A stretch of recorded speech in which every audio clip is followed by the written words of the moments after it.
சூர்யாவும் நந்தினியும் சேர்ந்து வாழணும்னு நினைச்சீங்கன்னா நம்ம வீடியோக்கு ஒரு லைக்கை போட்டு தெரிவிச்சிருங்க. இப்போ சூர்யாவோட அப்பா வந்து நின்றுட்டு இருக்கும் போது அவங்க அம்மா கேட்குறாங்க, உண்மையிலேயே சொல்லுங்க, நீங்க சூர்யாவுக்கு அப்பாவா இல்லை அந்த பொண்ணுக்கு அப்பாவா? அந்த வேலைக்காரிக்கு எதுக்கு நீங்க வக்காலத்து வாங்கிட்டு திரியிறீங்கன்னு தெரியல. கொஞ்சம் விட்டுருதான் நம்ம பையனோட உயிரே போயிருக்கோம், நீங்க என்ன சாதாரணமா பண்ணிட்டு இருக்கீங்க அப்படின்னு கேட்குறாங்க. அதான் ஒன்றும் ஆவல வீடு, அவனை திருத்தணுன்ற காரணத்துக்காக தான் நந்தினி இப்படி பண்ணியிருக்கா. நந்தினி பண்ணதை நீ மனசுல கொஞ்சம் நினைச்சு பார்த்தீங்கன்னா கூட வந்து நீ கண்டிப்பா வந்து நந்தினிக்கு சப்போர்ட் பண்ணுவ. ஏன்னா நம்ம சூர்யா குடிக்கிறதுக்கு காரணமானவளே நீ தான் வந்து அவங்க லவ் பண்ண பொண்ணு குடும்பத்தையே பார்த்தீங்கன்னா அழிச்சிட்ட. அதனால தான் அவனுக்கு இந்த பழக்கமே வந்துச்சு. அதை ஃபஸ்ட்டு மறந்துட்டு நெஞ்சில் ஈரம் இல்லாமல் பேசாத அப்படின்னு சொல்கிறாங்க. ஸோ என்னதான் இருந்தாலும் பழகின பாசம் விடுமா, அதே மாதிரி தான் என் பையன் மேலே எனக்கு பாசம் இருக்குது, தயவு செஞ்சு நீங்கள் அவளுக்கு சப்போர்ட் பண்ணாதீங்கன்னு சொல்லிடுறாங்க. இப்போ நந்தினி வந்து, ஐயா என்னை மன்னிச்சிருங்க ஐயா, நான் வந்து இது பண்ணதுனால தான் இவ்வளோ பெரிய பிரச்சனை ஆச்சு, சூர்யாவை திருத்தணும்னு நினச்சா நான் நல்ல இடத்துல வந்து மருந்து வாங்கிட்டு வந்தேன் அப்படின்னு சொல்கிறாங்க.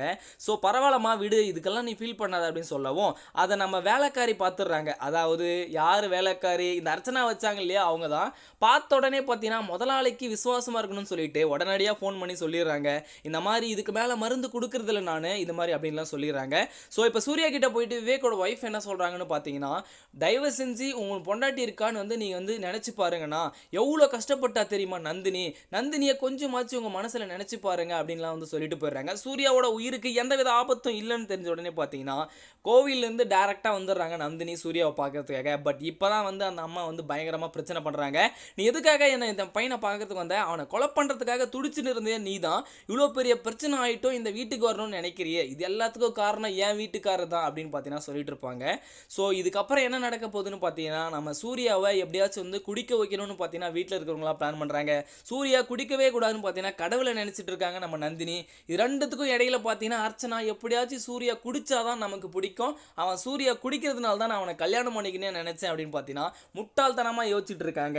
இதெல்லாம் போக பார்த்தீங்கன்னா மினிஸ்டரோட பொண்ணு வந்து கல்யாணம் பண்ணிக்கணும்னு ஒரு பக்கம் போயிட்டு இருக்கு. இதுக்கு இடையில நீ இந்த வீட்டில் இருக்கவே கூடாதுன்னு பார்த்தீங்கன்னா சூர்யாவோட அம்மா சொல்லிட்டு இருக்காங்க. நந்தினி எவ்வளவோ போராடி பார்க்குறாங்க. ஒரு கட்டத்துக்கு மேலே பார்த்தீங்கன்னா சூர்யாவோட அப்பா வந்து சப்போர்ட் பண்ணுறாங்க. கண்டிப்பாக அவள் தாலி கட்டிட்டான், இந்த வீட்டில் தான் அவள் இருந்தாகணும், என்னதான் அவள் வேலைக்காரியாக இருந்தாலும் உன் பையன் பண்ணது பெரிய தப்பு இல்லையா, அவள் கழுத்தில் தாலி கட்டினது. அதாவது உப்பை தின்னவன் எப்படி தண்ணி குடிச்சே ஆகணுமோ அதே மாதிரி தப்பு செஞ்சவன் தண்டனை அனுபவிச்சே ஆகணும்னு பார்த்தீங்கன்னா சூர்யாவோட அப்பா வந்து அவங்க அம்மாவுக்கு தெளிவாக எடுத்து புரிய வச்சுட்டே இருக்காங்க. ஸோ இதே மாதிரி இன்ட்ரெஸ்டிங்கான வீடியோவை நீங்கள் பார்த்து தெரிஞ்சுக்க நம்ம சேனலை சப்ஸ்கிரைப் பண்ணி பெல் ஐக்கானை கிளிக் பண்ணிக்கோங்க. அடுத்த வீடியோவில் சந்திக்கலாம், அதுவரை வெயிட் பண்ணிட்டே இருங்க.